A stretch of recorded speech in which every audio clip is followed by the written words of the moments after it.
and welcome to the pod. I'm your host, Grace, and with us we have Doulla, who's going to teach us all about her journey this far throughout career and everything like that. So thank you so much for coming on the pod. Thank you for having me. I'm excited. I am too. So usually we just go into what your current or last role is. So if you just want to tell us a little bit about that. Yeah. So up until the beginning of this year, I was industry lead at Reddit. So working on the kind of sales side, looking after customers who advertise on the Reddit platform. Wonderful. Yeah. So as we do with everyone, we'll go on your journey to get there. But let's just start with, what did you want to be when you were growing up?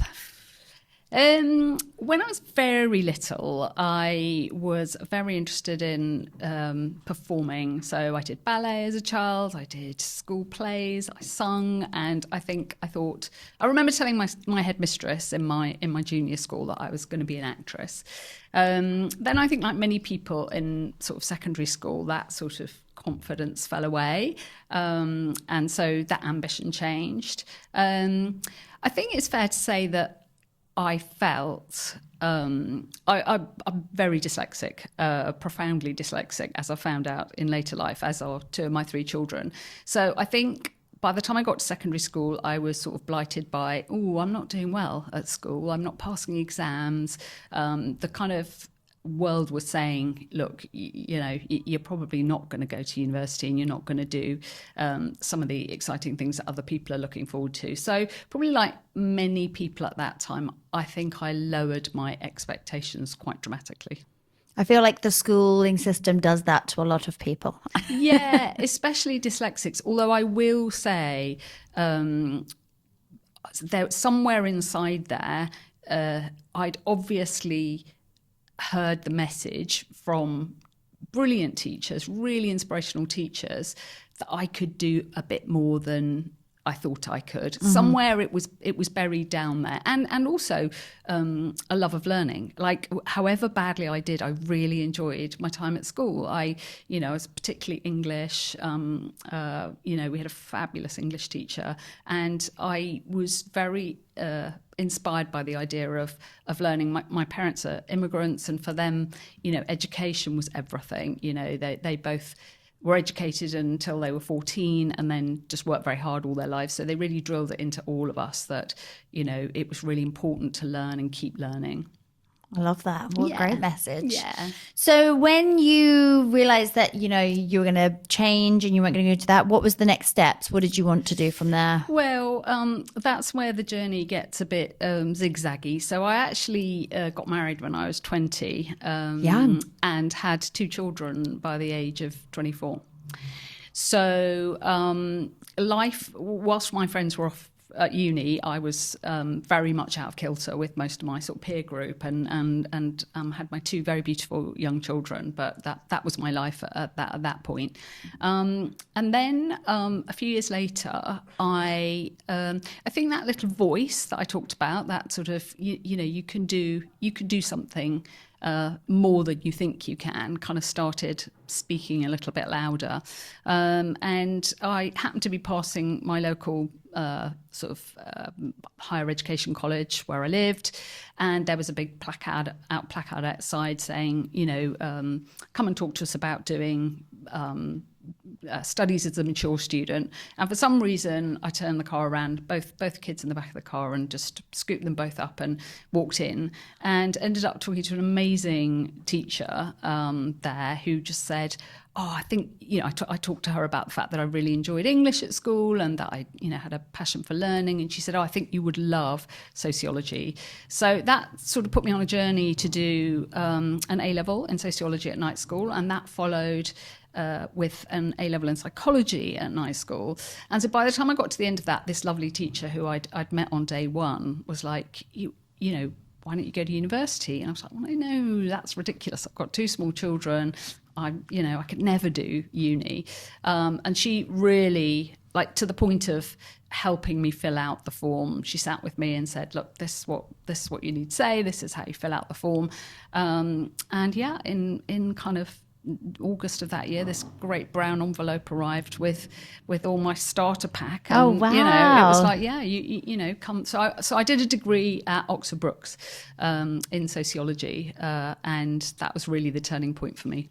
Wow, I love those people. Like, if you hadn't have met them, it'd be such a different journey. I like, know. And you need an advocate when you're feeling like that. You need someone that's like, yeah, you should do this. Like, I think you need advocates throughout your life, and that. I mean, I don't want to overplay the sort of. The sort of negative voices particularly in women's heads, but we talk a lot about imposter syndrome, and I think a lot of people, not just women, but a lot of women I speak to have imposter syndrome, I think, and talk about this kind of phenomena where they don't quite believe that they're as good as some of their peers, and often male peers.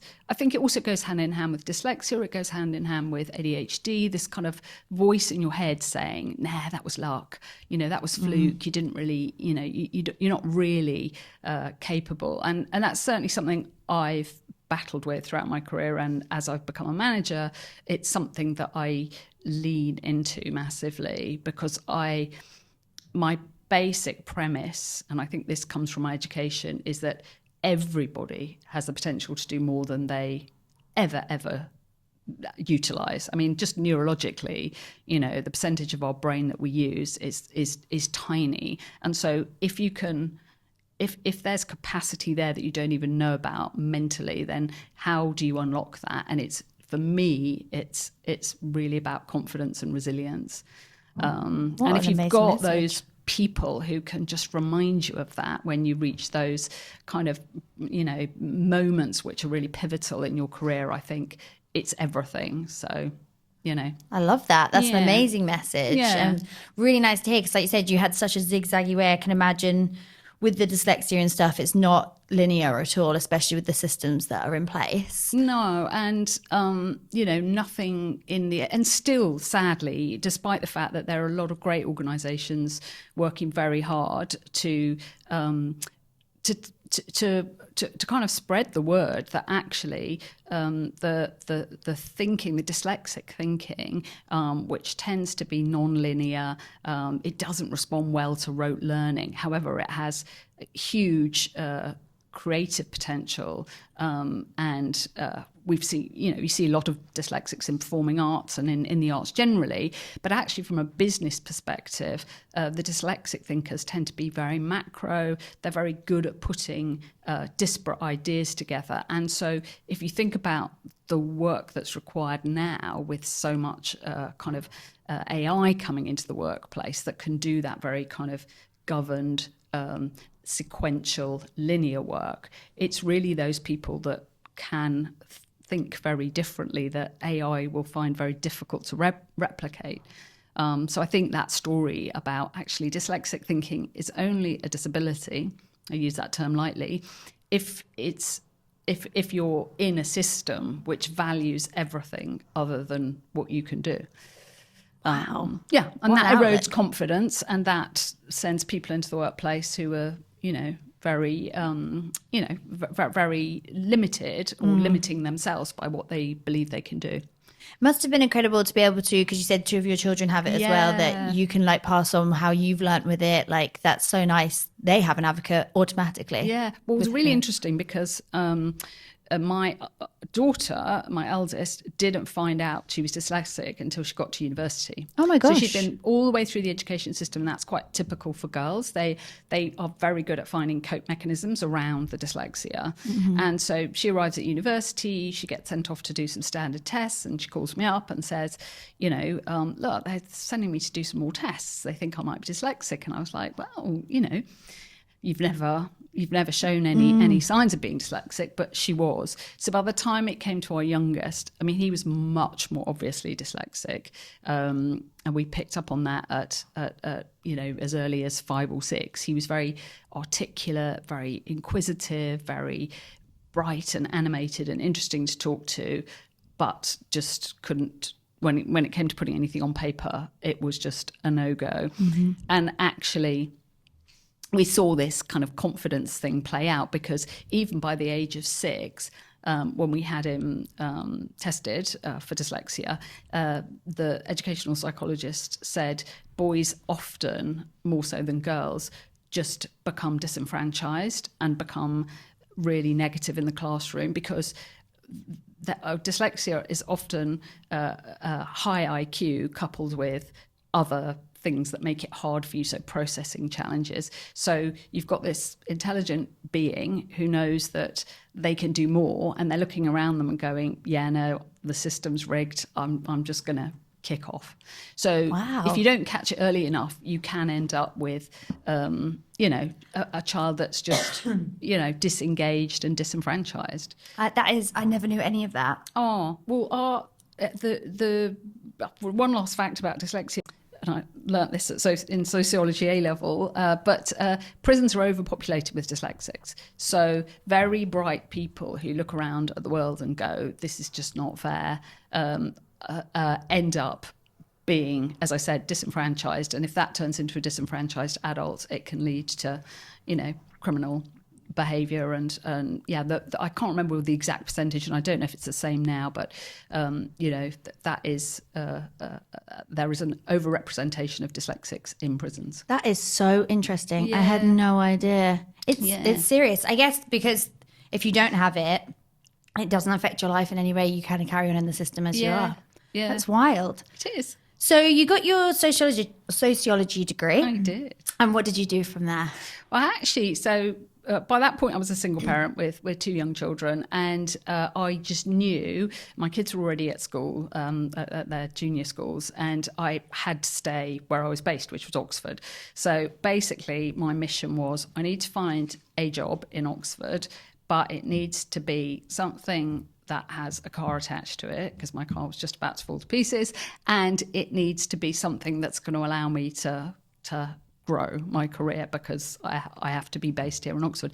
So I was very, very fortunate. I'll say fortunate, but I do think I was quite focused on getting on a graduate recruitment scheme. So I got onto the graduate recruitment scheme of a company called AC Nielsen, who they're now called Nielsen IQ, but they used to do all the Billboard ratings and the TV ratings, and then in Europe, they used to do all the sort of measurement of FMCG sales. So all of grocery sales, they buy up the EPOS data and then they report back to retailers and manufacturers on their sales. So they were kind of number one in the world actually at the time for doing that.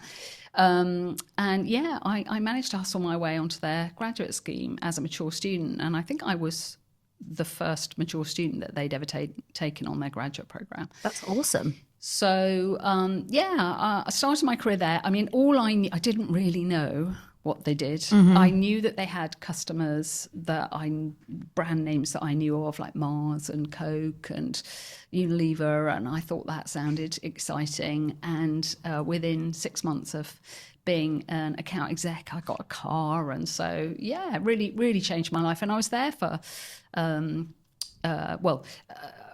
13 years building my career in kind of core Nielsen, which was mainly on the client management side. So that's what I did. I looked after customers, and then I looked after people who looked after customers, and then I looked after big sort of global client relationships. And that's pretty much what I've done throughout my career.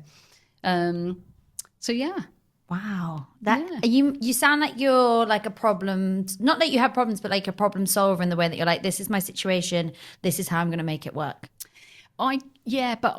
So I've got a real thing about listening to women, particularly stand on platforms, which I've done a lot of in my career, and tell the story without telling the story. Mm-hmm. So that makes it sound like I went, this is where I need to be, and this is how I'm going to get there, and this is how I'm going to solve those problems. I mean, maybe some people do that, but the reality is it was totally driven by need. It was like, okay, now I need a car. Now I need to get paid more because, I'm a single parent and I need to get paid more. Now, I'd love to be working on this client because I can see that client's really interested. It was literally, there was no strategy involved. It was just, how do I get to the next point so that I can secure myself and my family? And I think that's maybe part of the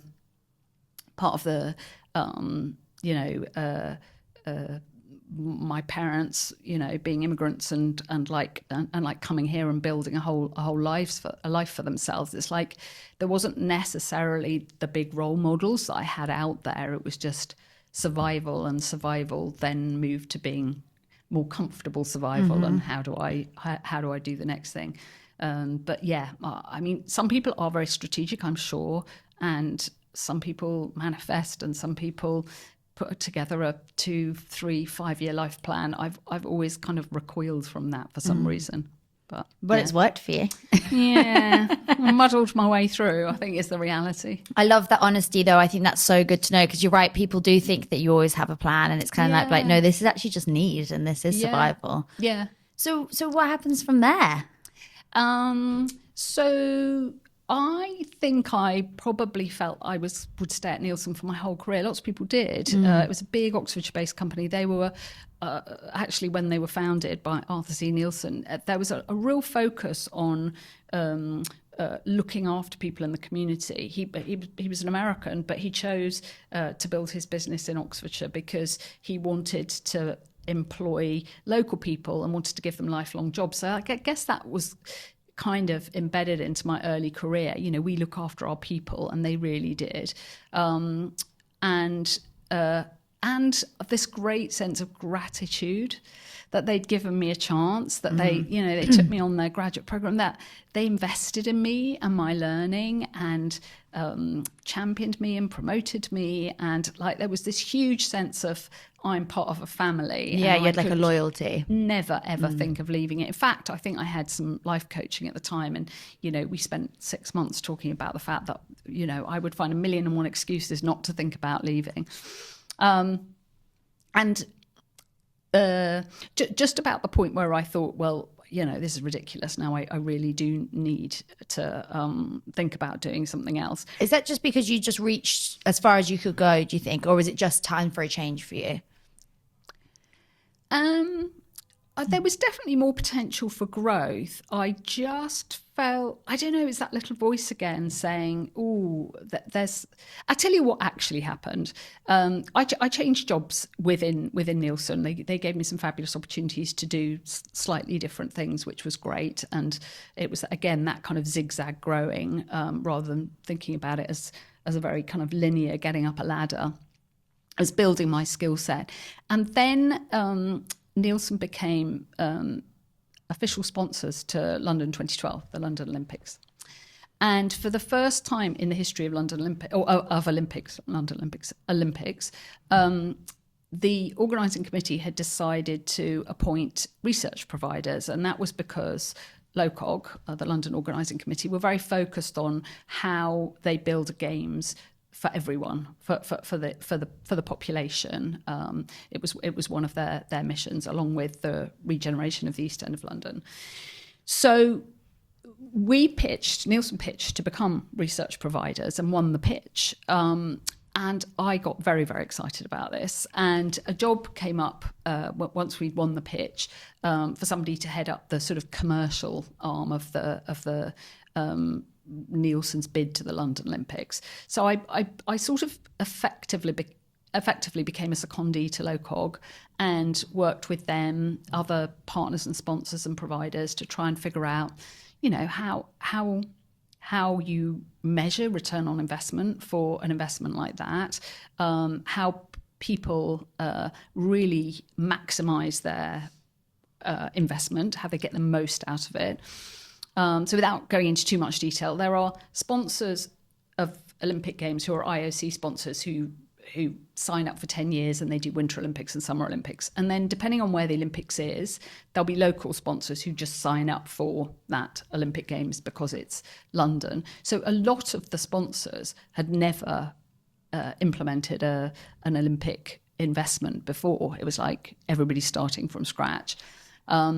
So, and there was surprisingly, because previous Olympic committees hadn't gathered any research.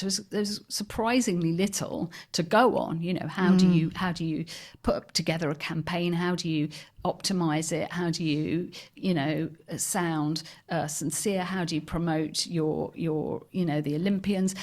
And that was all in the backdrop of the first major global event where digital was a thing. So suddenly bandwidth and phone capability in 2012 had reached that sort of apex where people could and wanted to share that experience in a very broadcast way. And so everybody was dealing with that.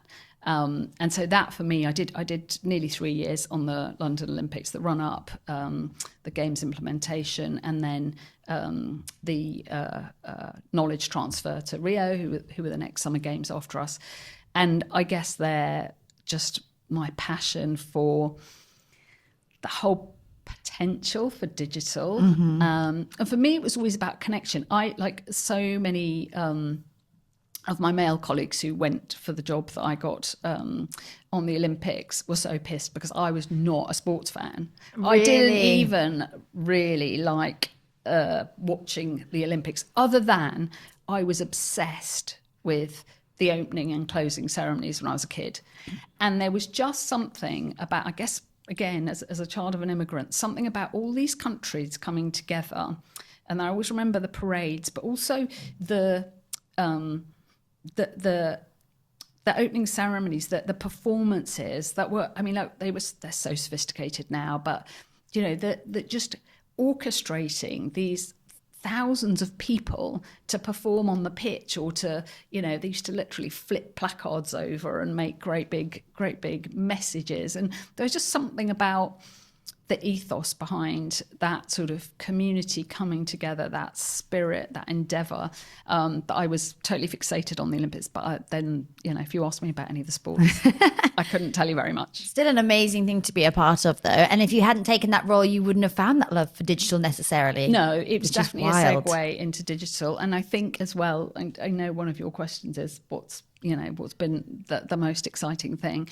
I mean, I've had some very fabulous times in my career, and I feel very lucky. But actually being part of that games, seeing that journey from, because I know it's hard to cast your mind back, but when we won the bid, the country was furious. They were like, well, look, we weren't able to build a Channel tunnel, and we just had the infrastructure, and the Brits did not, we can't do that. And then we were just going into a deep recession. And so it was like, what is this waste of money? We're never going to do it. And we're just going to get terrorists, and it's all going to be terrible. And one of the things Nielsen did was to measure the sentiment throughout the run-up to the Games, because, the organising committee were very keen on addressing messages and talking back to those voices, hearing them and talking back to them in a way that was meaningful, rather than just blanket bombing messages that weren't going to resonate. So I think it was one of the things that London did brilliantly as an organising committee. They did many things brilliantly, but just seeing that excitement built. And I remember somebody, a veteran of the Games, saying, when we were looking at these numbers, and things were sort of edged up, and then the tickets got released, and then people got really hacked off because they couldn't get tickets, and the tickets were too expensive. So you saw this dip in sentiment. And I remember this veteran of the game saying to me, you just wait when that torch lands on British soil, you just wait. And London had made a much bigger deal of the torch being the torch sort of procession around the country, because that was part of bringing everybody on board with this Games that was fundamentally in London. And so, we watched that, and that, just that sense of pride. And, I was very lucky. I got to road test the Olympic Village before the athletes, because, all the sponsors got invited in to check the plumbing and check the beds were comfortable and check that. That's so cool. And just being, I wasn't at the opening ceremony, but because I chose to be with my family, so we were in Hyde Park on that night. But I went to the dress rehearsal of the opening ceremony, and that'll stay in my head forever. That's amazing. And you have no idea that these people are doing this ahead of events. How much goes into it, like behind the scenes, is incredible. So what was the next leap into digital then? Well, I went back to Nielsen, and they very kindly created a sports lead for me in EMEA, and you know it was a good job. It was really starting up our sports business in earnest on the back of the games. But around that time, I had a couple of friends who had moved to Facebook, and Facebook were looking to recruit specific expertise in verticals. I think they were at the point where they had sales teams going out and selling advertising on the platform, but they specifically were looking for industry expertise. And all of my career, I had worked with FMCGs, and that was one of the roles. And a very kind ex-colleague of mine said, this is a person you ought to interview. And so I ended up taking that big leap and joining Facebook. Was it a huge change for you? It was. It really was. I think somebody described it once as you join a big organisation like that. Particularly, I mean, Nielsen were an 150-year-old company, and very established in their sector. Facebook was, I don't know, less than 10 years old at the time. And somebody described it once as, it's like a dog. You've got your head out the window and you're breathing in all that fresh air and your tongue's wagging, and then all of a sudden, something comes along and smacks you in the face. Huge change for me. I was very comfortable with the client base, because obviously those were people I'd worked with throughout my career. I'd never worked directly with media agencies, and I'd never worked in digital. And the pace of change. Really? Monumental. I joined Facebook post-IPO, just pre-acquisition of Instagram. So, the sort of meteoric rise of Facebook happened during the time I was there. So it's unrecognizable as a company from the point of me joining to the point of me leaving. And you wanted to go digital. I don't think you can get more digital than going to Facebook. Went full on, didn't I? Oh, you really did. Yeah. It must have been chaos over there. It wasn't, and there were a lot of genuinely incredibly talented people who had vision. A very mission-based company, which I'd never really sort of thought of before. I think some of those tech companies really started that notion of mission-based, and I genuinely, believed that, I guess that my community Olympic stadium spirit of people coming together across the world was sort of fed by this mission of making the world more open and connected. And something, we worked very, very, very hard to achieve. Yeah, which it definitely did that. Yeah. Did it involve you having to move as well? Did you remain? Yes. So by that point, I was remarried. And during my time at Nielsen, I was working in Oxford. My husband was working in London. Then during the Olympic role, I was actually commuting into London as well. But our youngest was performing. He ironically has turned out to be an actor, and was definitely, this is the very dyslexic youngest one, and was definitely very interested in doing that as a kid. So he was actually performing in the West End at the time. So we were doing this incredible juggling act of my office was actually on Shaftesbury Avenue while I worked on the Olympics. And at the time he was in Les Mis on Shaftesbury Avenue. So we would, what normally me would wander around Soho, have some dinner, or buy a cheap seat and watch Les Mis for the 20th time, then scoop him up, and then we used to have to get him back to Oxford in the morning. Gosh. So there was this incredible kind of, like I said, juggling act going on at the time between our careers and our children. The older two were sort of at uni by then, which resulted in us then going like, we've got to rent somewhere in London because it's ridiculous. We can't live like this. So yeah, we ended up renting in London and never really going back. Did you just love it? Yeah. And then just like suddenly an extra 2 hours in your life appears. It's a game changer. You don't realise. No, and so many of my colleagues I've watched kind of because I'm, you know, normally slightly older than my cohort just because I've started later. But, you know, when you know, people are starting their families and they go, oh yeah, we're going to buy, you know, outside of London. And then by that point, my husband and I were saying, yeah, no, we're moving back into town. We've done that, you know. Absolutely. We've done the gravel drive and the, you know, children at school in the counties, and now we're coming back to London. It is the best place. I mean, I love it in London. And I love theatre. I at one point we were renting in Covent Garden, and I joked that I could go home and go to the loo quicker than queue in most theatres. So I would, like, you know, buy a cheap ticket to anything and everything. Oh, that is the dream. And your son was in theatre. You must have been over the moon. Yes, that was a bit nerve-wracking, but yes, no, I mean, I think I think, you know, because I knew. And you asked earlier about, oh, well, you know, I could help guide him with his dyslexia. One of the things that I knew by the time we got to my youngest, which I didn't, and I'm really sorry to my oldest daughter that I didn't, but was like, he just wasn't reading. He wasn't accessing imaginative stories at all.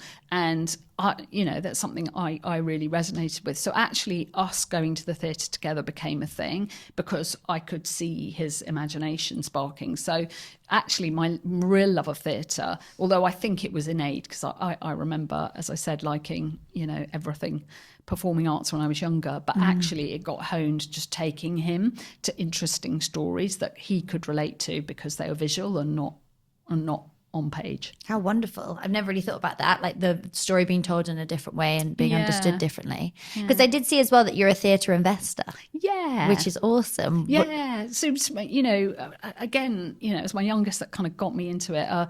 He did a workshop for a young couple that were just starting a production company, that they were doing theatre for schools specifically. They were working on new material that could be performed in schools, and because I was chaperoning him one weekend when he was doing this workshop, got chatting to the producer, and you know, he was talking about the fact they were just about to set up a production company, and anyway, long story short, I ended up going to see a couple of his productions in Edinburgh at the Fringe Festival, and I don't know, just something in me sparked, and I ended up investing. And yeah, I mean, I invest tiny amounts in tiny productions, often because the story has some appeal to me, but it's definitely, I mean, you know, I know you're getting to this, but what's next for you? I mean, it's definitely something now that I have a bit more freedom to think about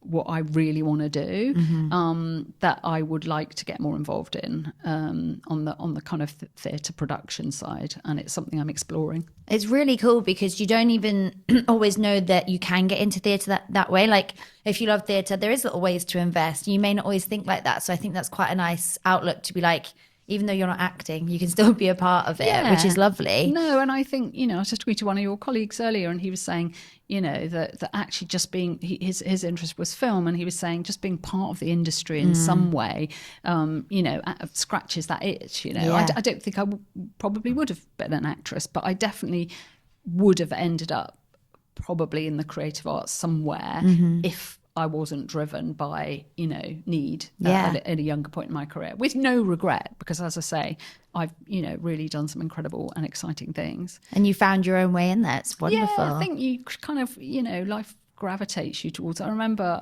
Sheryl Sandberg, when I was at Facebook, saying, you know, don't think of your career as this kind of linear progression, because, you know, unless you can find breadth, you're going to miss some opportunities because you're so focused on, you know, getting to a point. But life changes. I mean, especially in digital, like the whole world has changed in the last 15, 20 years. Jobs exist now that wouldn't even been, you know, wouldn't have existed at school. So just, you know, broadening your experience to the edges of your comfort zone. And then, you know, you get to a point where, right, this really isn't me. But if you are lucky enough to work in companies, and they tend to be bigger companies, or maybe not actually, maybe smaller companies where everybody has to chip in a bit more. But if you're lucky enough to get to explore where you really are interested, and you're lucky enough to be able to follow that passion, it's like and being working in entertainment, which is how you and I met. Yeah. I remember joining Facebook as an FMCG expert and going and talking. There was somebody walked me around the sales floor, and I got introduced to the person that was heading up the Ents team, and I just remember thinking, oh God, you've got the best job in the world. Oh, wow. And gradually over time, didn't manage it at Facebook, but definitely at Reddit, I've managed to get into that arena and work with theatrical and production companies as well. Yeah, so let's talk a little bit about Reddit. So what was your role there? Because I feel like Reddit's been around forever, but I feel like it's really having a moment. Like it's getting bigger and bigger. So how was it over there? What were you doing? I started as a manager, so looking after industry verticals. So at the time, I think when I joined, there were like less than 40 people in the London office. We were just coming out of lockdown. And I joined as a manager. CPG or FMCG was one of my verticals. But I think we were pretty evenly split. We hadn't really verticalized. We were just looking after sales teams. And during my time there, we actually grew to a size where we were able to verticalize. So looking after teams, which was the apart from being a parent, was the best job of my life, was actually looking after people much smarter than I am, helping them find their feet in the industry, and helping them find ways through challenges. So at the time, as you say, we had tiny portions of budgets, if any. We were mainly operating in kind of gaming sectors and tech, because that's where our lifeblood was, and the role really was to expand us out to being part of the mainstream portfolio of digital platforms that are used by advertisers. And I'd say we're pretty much there. I don't think it's coincidence that Reddit's having a moment, because as trust has eroded in the social and digital space generally, not just through kind of data breaches, but also through the whole kind of rise of the influencer and who can I trust and what's real and what isn't. I think Reddit stands apart as something that is truly authentic, because it has its lifeblood in communities of people coming together to share information, solve problems, help each other, and that is at the very core of the platform. And it has so much input from moderators as well, who look after the subreddits that those people go to for help and support, that it's built into its DNA. So I think it is in the digital landscape, it's hardly surprising that more people are looking to put their advertising dollars where they feel absolutely that they can resonate with the ethos of the platform. For sure. With digital, do you have any advice on somebody that wants to get into it? Because I agree with you, it's changing so quickly all the time. You're like constantly learning. Is there any pieces of advice to get into it, or you think it just... I mean, I think anybody. So typically now people come to the platform side from agency side. So quite often they start their journey agency side. I think a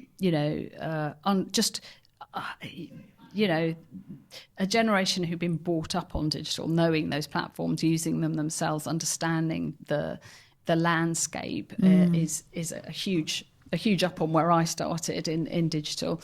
I just think a curiosity, an awareness, an understanding. But I think increasingly companies are not necessarily looking for a graduate route, particularly on the engineering side. I mean, Facebook was built with engineers who often hadn't done degrees, because a lot of the technology wasn't even there, Yeah. particularly AI and VR. And so they were looking for people that are just capable, interested, had dug in and, taught themselves almost on the engineering side. But yeah, it's tough out there. Yeah. It's busy. Yeah. It's competitive. There's lots of very capable people moving around as well because, I think companies have plateaued in size and economically are having to, cut back. And again, it's just resilience, I think. And, maybe leaning into that little voice that's hopefully there for most people. Of course.